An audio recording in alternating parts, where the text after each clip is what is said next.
మనందరిలో మన రోజువారీ ఎనర్జీని మన మూడ్ని వెనక ఉండి నడిపించే ఒక హిడెన్ ఫోర్స్ ఉంది. అదే మన హార్మోన్స్. ఈరోజు మనం ఈ హార్మోన్స్కి మోటివేషన్కి మధ్య ఉన్న కనెక్షన్ గురించి తెలుసుకోబోతున్నాం. ఎందుకంటే ఈ రోజుల్లో చాలామంది ఫేస్ చేస్తున్న ప్రాబ్లం ఇదే.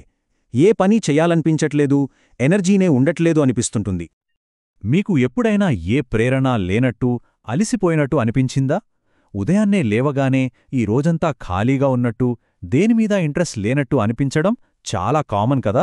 ముఖ్యంగా ఈ తరం వాళ్లు ఫేస్ చేస్తున్న ఆ మోటివేషన్ లేమికి, ఆ అంబిషన్ లెస్నెస్కి అసలు కారణం ఏంటో ఒక్కసారి చూద్దాం. అయితే ఇక్కడ మనం తెలుసుకోవాల్సిన ఒక ముఖ్యమైన విషయమేంటంటే, ఇది మీ వ్యక్తిగత లోపం కాకపోవచ్చు. అవును, ప్రాబ్లం మీలో లేదు, బహుశా మీ హార్మోన్స్లో ఉండొచ్చు. సో ఈరోజు మనం ఈ సమస్యను ఒక ఫెయిల్యూర్గా కాకుండా మన బాడీలో జరిగే ఒక న్యాచురల్ బయలాజికల్ ప్రాసెస్గా ఎలా అర్థం చేసుకోవాలో చూద్దాం. సరే, ఇక ఈ హార్మోన్ల కథలోకి కొంచెం డీప్గా వెళ్దాం. ఫస్ట్, పురుషుల విషయంలో ఏం జరుగుతుందో చూద్దాం. వాళ్లలో హార్మోన్లు లాంగ్ టర్మ్లో అలాగే ప్రతిరోజు కూడా ఎలా మారుతూ ఉంటాయో ఒకసారి చూద్దాం. రీసెర్చ్ ప్రకారం పురుషుల్లో ఒక ఏజ్ దాటిన తర్వాత ప్రతి సంవత్సరం టెస్టోస్టిరాన్ లెవెల్స్ సుమారుగా 1% తగ్గుతాయట. వినడానికి ఈ 1% చాలా చిన్న నంబర్లా అనిపించొచ్చు, కానీ ఆలోచించండి, ఇది నెమ్మదిగా ఏళ్ల తరబడి జరిగే మార్పు. అందుకే కొన్ని సంవత్సరాలు గడిచేసరికి దీని ప్రభావం చాలా క్లియర్గా కనిపిస్తుంది. మెడికల్ టర్మ్స్లో ఈ కండిషన్ని లేట్ ఆన్సెట్ హైపోగొనాయిడిజం లేదా టెస్టోస్టిరాన్ డిఫిషియన్సీ సిండ్రోమ్ అంటే టీడీఎస్ అని పిలుస్తారు. దీని లక్షణాలేంటంటే లైంగిక కోరికలు తగ్గడం, ఎనర్జీ లేకపోవడం, ఇంకా డిప్రెషన్. ఇక్కడే మనకు అసలు పాయింట్ అర్థమవుతుంది. మనం ఫీల్ అయ్యే ఆ మోటివేషన్ లేమికి ఈ హార్మోన్ల తగ్గుదలకి డైరెక్ట్ లింక్ ఉంది.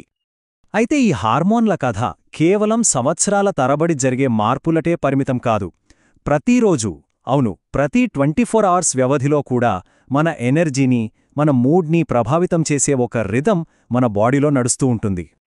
ఒకసారి ఈ 24 గంటల టెస్టోస్టెరాన్ సైకిల్ని చూస్తే చాలా ఇంట్రెస్టింగ్గా ఉంటుంది. చూడండి, ఉదయం 6 నుంచి 10 గంటల మధ్య టెస్టోస్టెరాన్ పీక్లో ఉంటుంది. అందుకే ఆ టైంలో మనకు ఎనర్జీ, ఫోకస్ మ్యాక్సిమంగా ఉంటాయి. కానీ మధ్యాహ్నం 12 నుంచి 2 గంటల మధ్య ఈ లెవెల్స్ పడిపోతాయి. అప్పుడే మనకు కొంచెం నీరసంగా, డల్గా అనిపిస్తుంది. మళ్ళీ సాయంత్రం 3 నుంచి 6 గంటల మధ్య ఫోకస్ కొంచెం బ్యాలెన్స్డ్గా ఉంటుంది. ఇక రాత్రి 8 నుంచి 10 గంటల కల్లా ఎనర్జీ మొత్తం తగ్గిపోయి బాడీ రెస్ట్ మోడ్లోకి వెళ్ళిపోతుంది. పురుషుల్లో ఈ న్యాచురల్ రిథం ఉన్నట్టే స్త్రీల మూడ్ మీద కూడా హార్మోన్లు చాలా పెద్ద ఇంపాక్ట్ చూపిస్తాయి. ముఖ్యంగా సింథెటిక్ హార్మోన్లు అంటే బయటనుంచి తీసుకునేవి వాళ్ల మూడ్ని ఎలా ప్రభావితం చేస్తాయో ఇప్పుడు చూద్దాం. ఫ్రంటియర్స్ ఇన్ సైకాలజీ జర్నల్లో పబ్లిష్ అయిన ఒక స్టడీ ప్రకారం ఆరల్ కాంట్రాసెప్టివ్స్ అంటే గర్భనిరోధక మాత్రలు మూడ్స్ని ప్రభావితం చెయ్యొచ్చు.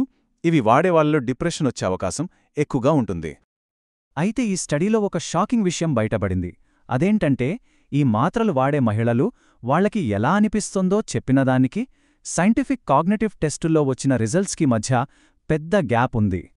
ఈ స్లైడ్ ఆ తేడాని చాలా క్లియర్గా చూపిస్తుంది. చూడండి, ఒకవైపు మహిళలు హార్మోన్ పిల్స్ వేసుకోని టైంలో, అంటే ఇనాక్టివ్ ఫేజ్లో వాళ్లకు నెగటివ్ ఫీలింగ్స్ ఎక్కువగా ఉన్నాయని చెప్పారు. కానీ మరోవైపు రీసెర్చర్స్ చేసిన కాగ్నిటివ్ టెస్టుల్లో వాళ్లు హార్మోన్ పిల్స్ తీసుకుంటున్న టైంలోనే, అంటే యాక్టివ్ ఫేజ్లోనే ఒక హిడెన్ డిప్రెసివ్ రెస్పాన్స్ కనిపించింది. దీని అర్థమేంటంటే, ఈ హార్మోన్ల ప్రభావం మనకు తెలియకుండానే మనసు లోపల జరిగిపోతూ ఉండొచ్చు. సరే, ఇప్పుడుదాకా మనం ప్రాబ్లమ్స్ని అర్థం చేసుకున్నాం. ఇప్పుడు సొల్యూషన్స్ గురించి మాట్లాడుకుందాం. మన హార్మోన్ల సైకిల్కి తగ్గట్టుగా మనం ఏం చేస్తే మన ఎనర్జీని తిరిగి పొందగలమో దానికోసం ఒక యాక్షన్ ప్లాన్ చూద్దాం. పురుషుల టెస్టోస్టెరాన్ సైకిల్కి తగ్గట్టు మన రోజుని ఎలా ప్లాన్ చేసుకోవచ్చో చూడండి. ఉదయం 6-10 మధ్య ఎనర్జీ పీక్లో ఉంటుంది కాబట్టి కష్టమైన పనులు, వర్కౌట్స్ అప్పుడు చేస్తే బెస్ట్. మధ్యాహ్నం 12-2 మధ్య ఎనర్జీ డ్రాప్ అవుతుంది కాబట్టి చిన్న బ్రేక్స్ తీసుకోవడం, మంచి ప్రోటీన్ ఫుడ్ తినడం చాలా ముఖ్యం. సాయంత్రం 3-6 మధ్య ఫోకస్ బాగుంటుంది కాబట్టి మీటింగ్స్కి, డిస్కషన్స్కి ఇది పర్ఫెక్ట్ టైం. ఇక రాత్రి 8-10 కల్లా రిలాక్స్ అవ్వాలి, ప్రశాంతంగా నిద్రకి రెడీ అవ్వాలి. ఇవి కేవలం ఒకరికే అని కాదు, స్త్రీ, పురుషులు అనే తేడా లేకుండా అందరికీ వర్తించే కొన్ని బేసిక్ కానీ చాలా powerful strategies. Regular exercise, balanced diet, స్ట్రెస్ని మేనేజ్ చేయడం, ఇంకా రాత్రిపూట కనీసం 7 నుంచి 9 గంటల నిద్ర, ఇవన్నీ మన హార్మోన్లను బ్యాలెన్స్డ్గా ఉంచడానికి చాలా అవసరం. సరే, ఇప్పటిదాకా మనం తెలుసుకున్న విషయాల్ని ఒక్కసారి ఫాస్ట్గా రీక్యాప్ చేద్దాం. మన బయాలజీతో కలిసి పనిచేయడం ద్వారా మన లైఫ్ని ఎలా బెటర్గా మార్చుకోవచ్చో చూద్దాం. మనం గుర్తుంచుకోవాల్సినవి 4 సింపుల్ విషయాలు. 1. మనకు మోటివేషన్ లేకపోవడానికి కారణం మన హార్మోన్స్ కావచ్చు. 2. పురుషుల టెస్టోస్టెరాన్ ఏళ్ల తరబడి అలానే ప్రతిరోజు కూడా ఒక సైకిల్ని ఫాలో అవుతుంది. 3. సింథటిక్ హార్మోన్స్ మనకు తెలియకుండానే మన మూడ్ని ప్రభావితం చేస్తాయి. ఇక ఫైనల్గా 4. మన బాడీ న్యాచురల్ రిథంకి తగ్గట్టుగా మన రొటీన్ని మార్చుకుంటే చాలా పెద్ద మార్పు కనిపిస్తుంది. సో ఫైనల్గా మనం అర్థం చేసుకోవాల్సిందేంటంటే, మనల్ని మనం నిందించుకోవడం ఆపి మన బాడీని అర్థం చేసుకోవాలి. ఈ హార్మోన్ల గురించి తెలుసుకోవడమే మన ఎనర్జీని, మన కంట్రోల్ని తిరిగి సంపాదించుకోవడంలో మొదటి అడుగు. మరి మన బయాలజీతో కలిసి పనిచేయడానికి సిద్ధమేనా? ఈ సమాచారాన్ని మన జీవితానికి ఎలా అప్లై చేసుకోవచ్చో ఒక్కసారి ఆలోచిద్దాం.